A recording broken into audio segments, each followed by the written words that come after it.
கிமு 12,000 நெல் விளைச்சி இருக்காங்கிறது செய்திகள் எஸ்கலேஷனில் கிடச்சிருக்கு. நம்ம நாட்டில் கிமு 6,000 நெல் பயிற்சி இருக்காங்க இந்தியாவில். தமிழ்நாட்டில் இது பின்னால் தான் வருது. கங்கைக்கரையில் நெல் பயிர் செய்ததற்கான சான்றுகள் எடுத்திருக்காங்க அகழ்வில். அது கிமு 6,000.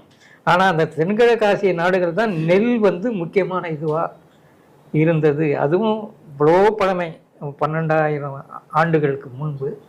சம்பா நெல்லுன்னு ஒரு நெல் சொல்லுவாங்க, வடார்காடு கேள்விப்பட்டிருக்கீங்களா? அது தென்கிழக்கு ஆசியாவில் இருந்த ஒரு சம்பா என்ற நாட்டுடைய பெயரை வைத்திருக்கிறது சிலர் எழுதியிருக்காங்க. அங்கேருந்து வந்தது அப்படிங்க. ஈரான்லேருந்து வந்ததாக எழுதுகிறாங்க, நான் இல்லைன்னு சொல்லலை. இருந்தாலும் அவங்க அதாவது சிந்து வெளிக்கு அவங்க ஏதாவது கொடுத்தாங்களான்னு எனக்கு தெரியாது. நமக்கு கிடைக்கிறது வேர்ல்டில் முதல் நெல்லை பயிரிட்டுன்னா அந்த பகுதி மக்கள் தான். ஒரு அறிஞர்